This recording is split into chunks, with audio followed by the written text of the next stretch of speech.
Hi everyone, I'm David Hamilton, the kindness czar for Psychologies magazine. Today, an exciting topic. I think exciting because I'm excited to talk about it, but also very, very useful. And it's about being kind to ourselves, what you might call self-care. And to confess, I used to be absolutely rubbish at this.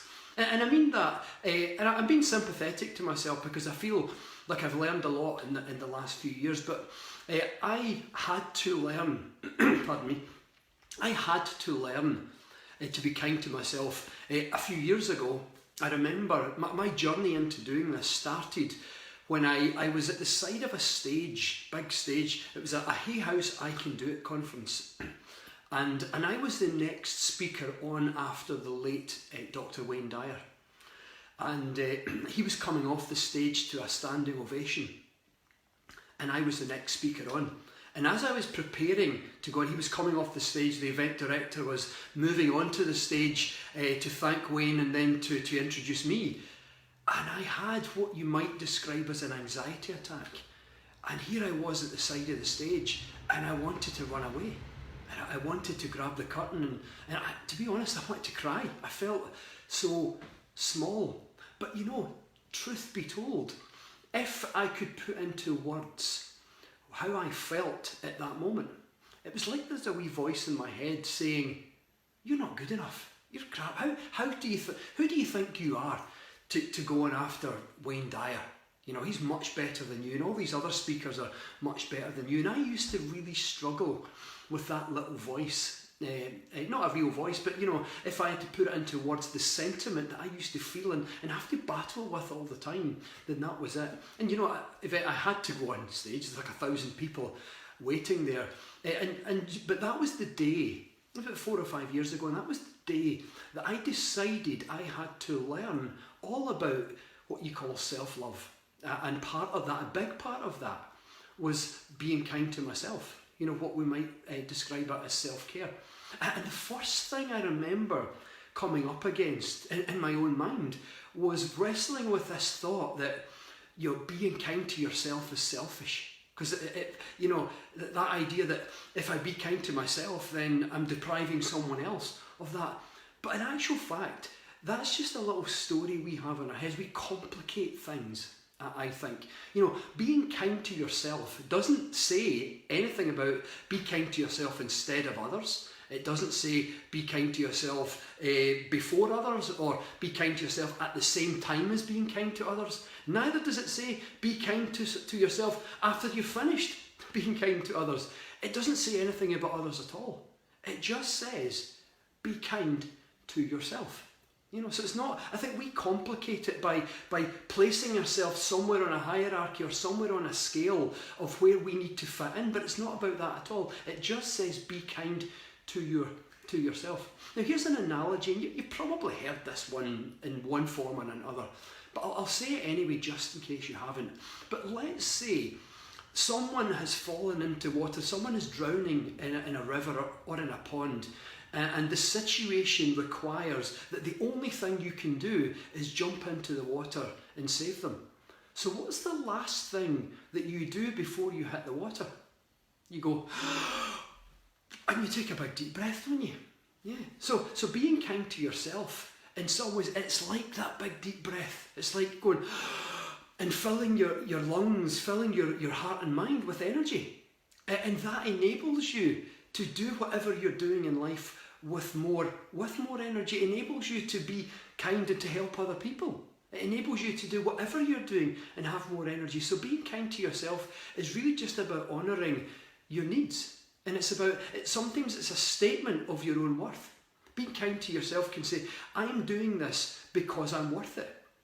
One of the things I've learned to do over the years was, you probably have something similar going on in your own life. No matter how busy you are, if someone, one of your loved ones, one of your family members or friends needs you, you always find the time, don't you?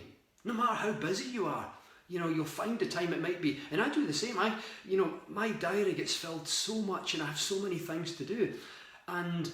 But if someone needed me, one of my loved ones or my family or friends needed me, I could find an hour or 2 hours or a whole day if necessary. Somehow you'd find that time, wouldn't you?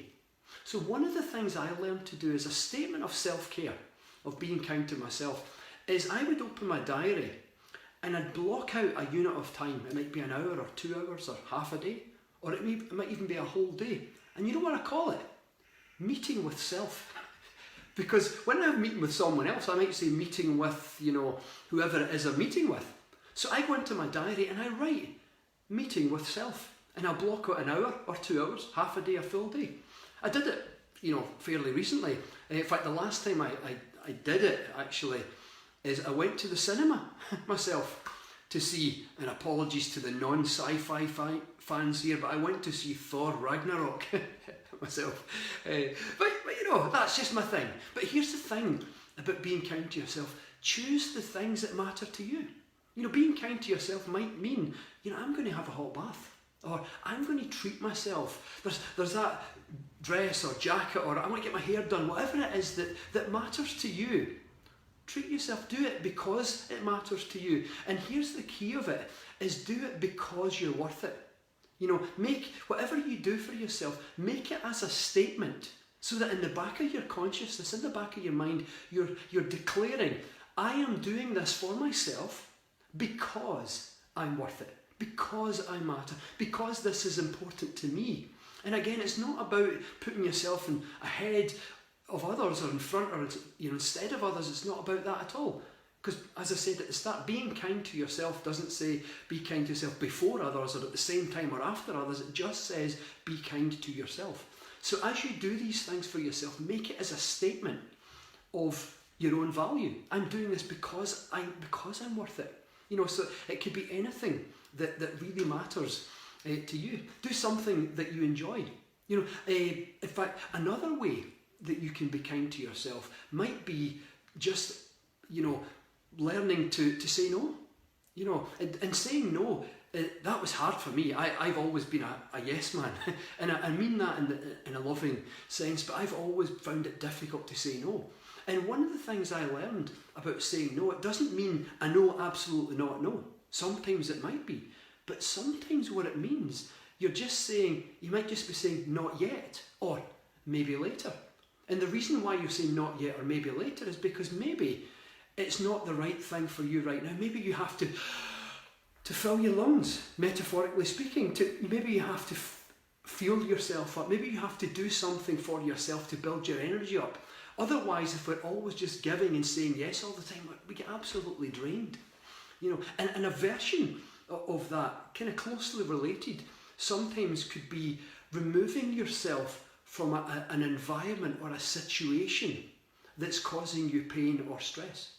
And part of that might even be deciding to go in a direction that matters, that gives meaning to your life. One of the, in some research, one of the things that is most associated with happiness is doing something that has meaning for you.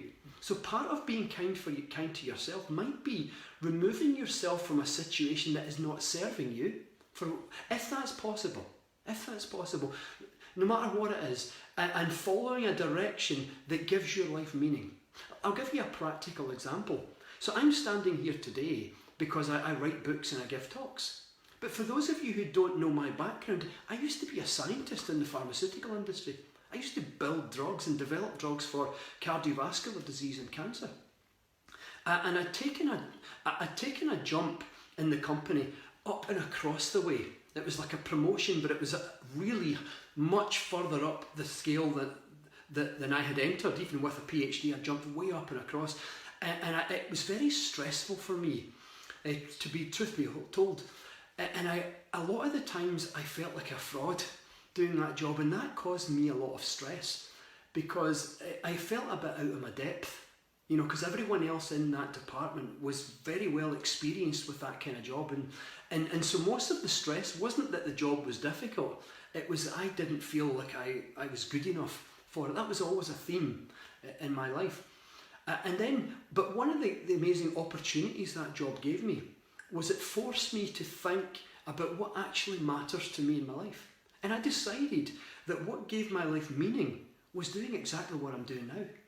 You know, talking but trying to help people to be kind to themselves and to be kind to others, to teach, to educate about self-development and science, about kindness and compassion and all that kind of stuff. And the idea of doing that while I worked in that job, the idea of doing what I do now filled my heart with so much joy, and that is what gave meaning to my life. So an act of self-care was saying, you know, this is my life, and this is your life, and deciding what gives my life meaning.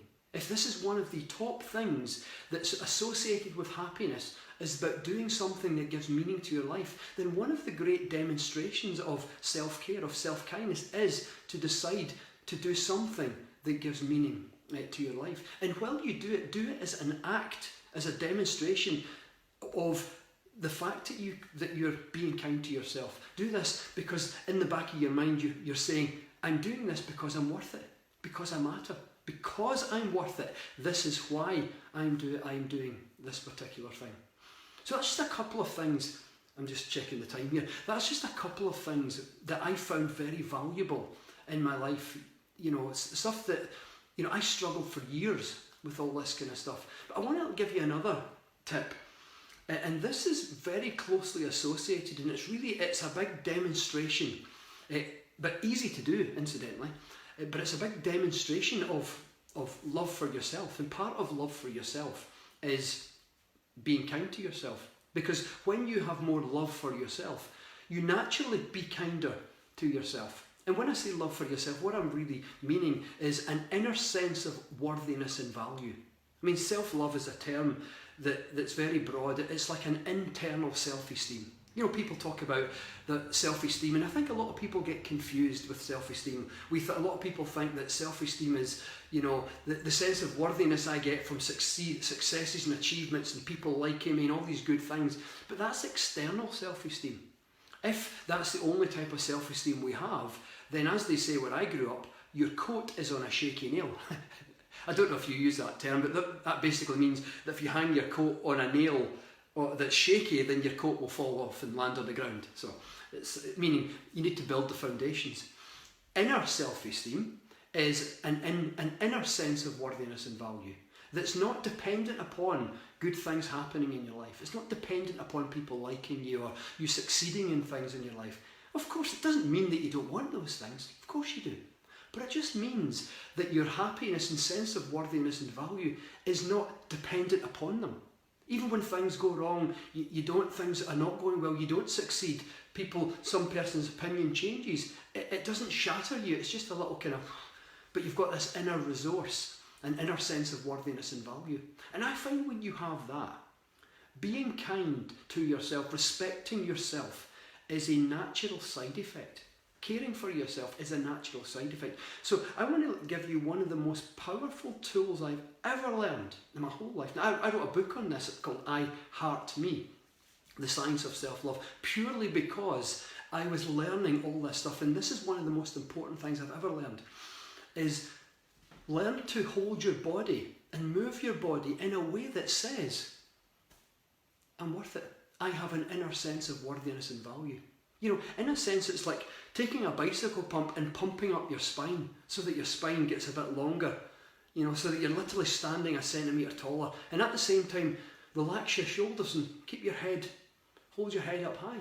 And then move your body at a rate that's not too fast and you're not in a hurry, you're not panicking about anything, or you're not self-conscious. Practice it at home, moving your body in a way that says, I have an inner sense of worthiness and value. So wear it. Wear it on your face, your facial muscles, wear it on the height of your head, wear it in your eyes. I have an inner sense of worthiness and value.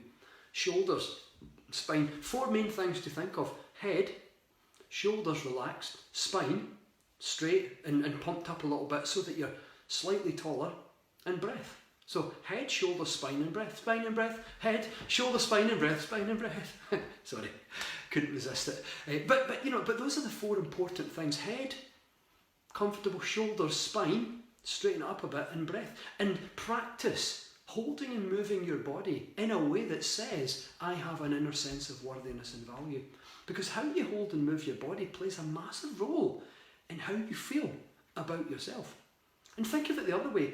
When you're not feeling so good, it's written all over your face, isn't it? When you feel sad, the face drops. You feel stressed, this muscle, the corrugator supercilii, tenses. Yet when you feel happy, you smile. This is called your Zygomaticus major muscle. In other words, how you feel, it's like a puppet on a string.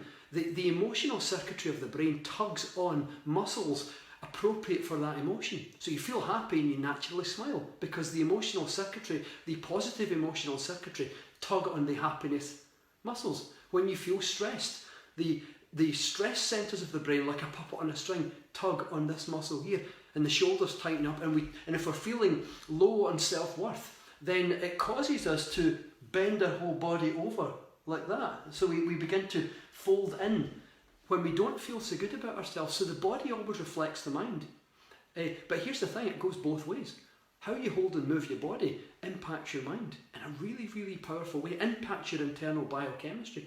So practice every day, as often as you can remember. Notice how you're holding and moving your body while you're standing, sitting or walking. There was a little study that compared a group of people sitting and then assessed afterwards how they felt, and then even gave them a stress task and seen how well they performed. Now, half of them, they taped their backs to the chair using physiotherapy tape. They actually taped them to the chair to force them to sit up straight, to keep their back straight. The other half, they asked them to slouch, and it was 20 minutes. Then afterwards, they assessed them in a number of ways to work out how the people were actually feeling. You know what? Those who had their backs taped, who'd kept an upright posture, they felt much happier, they were much more energetic. Yet the other ones who were slouching, they felt more tired. And when they gave them a stress task, which was they asked them to do a presentation, but only having a short time to prepare, it's called a social stress test. Now, those who'd had their backs taped up straight felt more awake and more alert, and they gave much better presentations than those who had been slouching. And the reason I'm telling you that story is because it's a reminder that how we hold and move our body feeds back into the brain. What the loudest voice your brain hears is actually how you hold and move your body. You might be familiar with the power pose research at Harvard that Amy Cuddy did, and she got a group of volunteers to stand like Wonder Woman. Ding, ding, ding, ding, ding, ding, Wonder Woman. I used to watch it in the 80s. I mean, not for myself, I've got 3 sisters, it's been kind.